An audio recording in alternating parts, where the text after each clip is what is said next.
Bismillahirrahmanirrahim. Assalamualaikum warahmatullahi wabarakatuh. Pada pertemuan kali ini kita akan membahas Koperasi Merah Putih. Koperasi Merah Putih ini memiliki anggaran yang sangat fantastis. Sekitar 80.000 unit yang akan dibikin, kemudian anggarannya per desa itu sekitar 3-5 miliar. Artinya jika kita totalkan itu sekitar 400 triliun. Nah, sebelumnya jika kalian memiliki pendapat mengenai Koperasi Merah Putih ini, silakan kalian tuliskan di kolom komentar apakah kalian menyetujui program ini atau kalian punya pendapat yang berbeda. Koperasi Merah Putih ini bukan merupakan program yang inovatif. Kenapa demikian? Karena koperasi ini dari zaman dahulu itu sudah ada. Bahkan Bapak Muhammad Hatta itu digelari dengan Bapak Koperasi Indonesia. Artinya program ini sudah berjalan cukup lama. Nah, dengan anggaran yang fantastis itu, lagi-lagi sumber uangnya dari uang pinjaman. Hati-hati jika terlalu banyak minjam uang ke negara luar. Yang mana artinya nanti negara kita itu mudah untuk didikte, karena negara yang meminjam uang maka bersiaplah akan menjadi budak negara yang meminjamkan uang. Nah, ini terkesan program yang dipaksakan. Kenapa? Karena program ini tidak dipikirkan secara matang sebelumnya. Kemudian banyak juga program-program yang seperti ini yang terjadi mangkrak ataupun gagal, seperti IKN.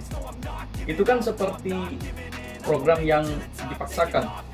Kemudian ada lagi food estate, hutan-hutan dibabat. Kenapa tidak memberdayakan lahan yang sudah ada dengan metode penanaman yang lebih modern, dengan alat-alat yang lebih canggih, sehingga siklus panen itu lebih cepat, yang dimana misalnya 1 tahun itu dapat 2 kali panen.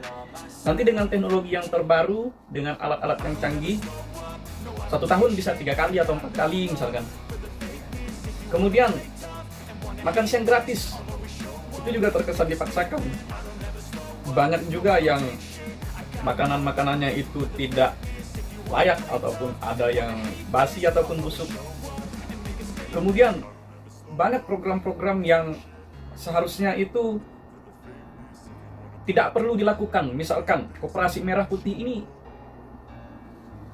seharusnya itu tidak perlu dilakukan, karena setiap desa itu sudah ada BUMDes. Contohnya, BUMDes aja banyak yang nggak jelas, banyak uangnya yang dikorupsi.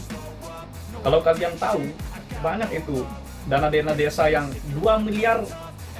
2 miliar itu termasuk dari perangkat desa. Kemudian banyak anggaran-anggaran 2 miliar itu. Kalau kita bagi uang tersebut, maka banyak cabangnya gitu.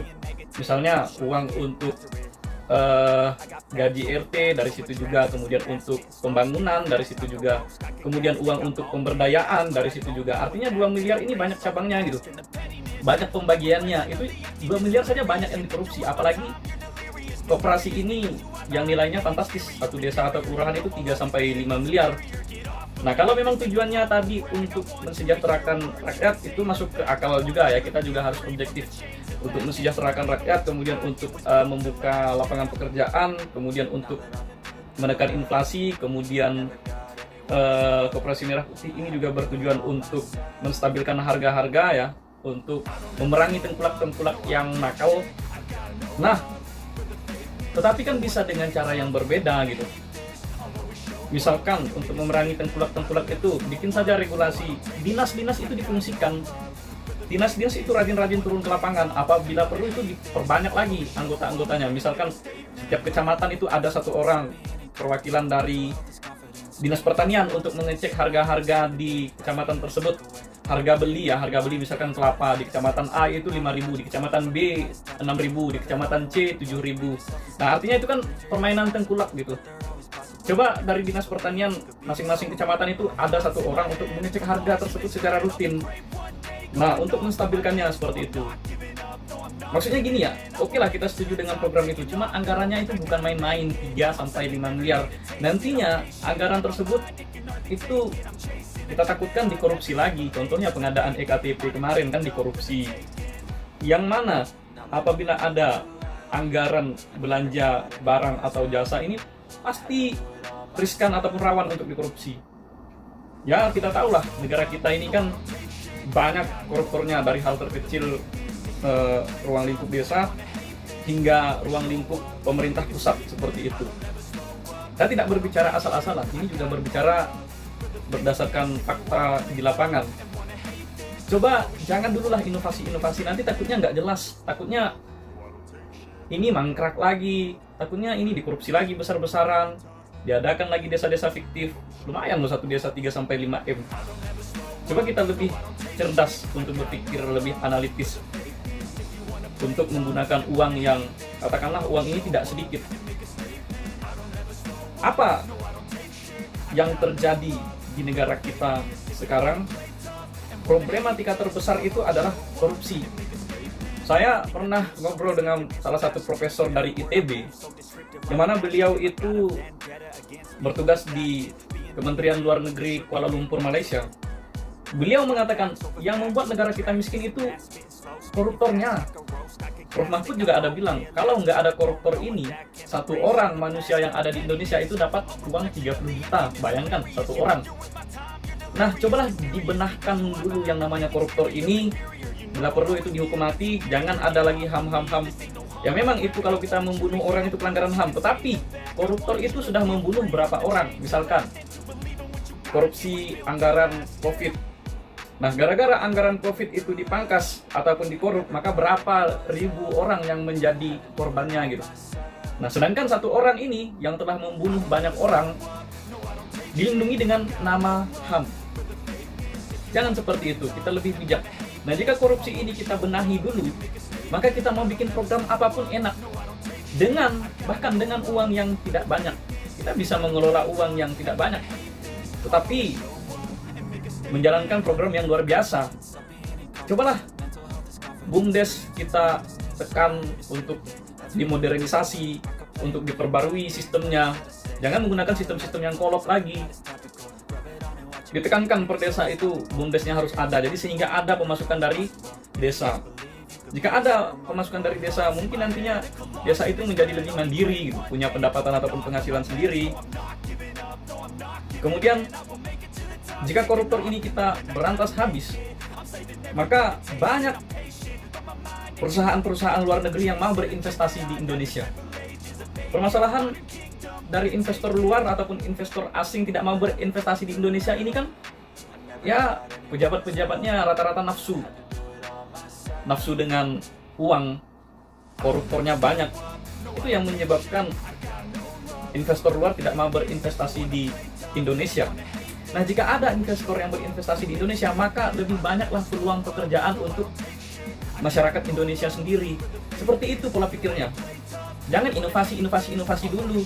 Bereskan dulu yang sudah ada ini.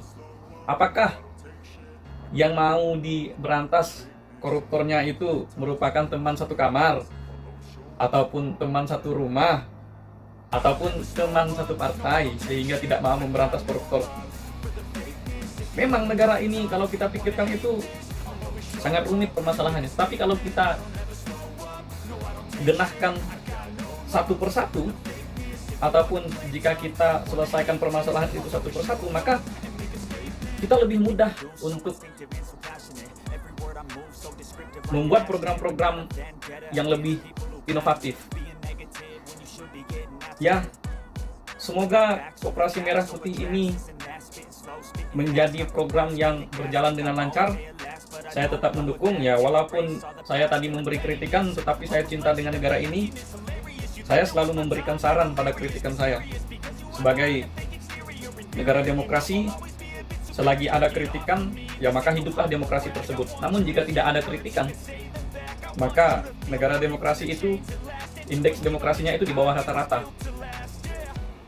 Jadi tetap kita kawal, tetap kita kontrol, tetap kita kritik, namun jangan lupa kita berikan solusi yang terbaik untuk negara kita tercinta. Memang walaupun kritikan ini tidak didengar, tetapi jika kita bersuara berarti kita menunjukkan prihatin kita terhadap negara kita menunjukkan kecintaan kita terhadap negara kita. Ya, kita sebagai rakyat yang mencintai negara ini sangat sedih apabila negara ini tidak berjalan sesuai dengan apa yang kita cita-citakan bersama. Ya, saya rasa cukup untuk video kita kali ini.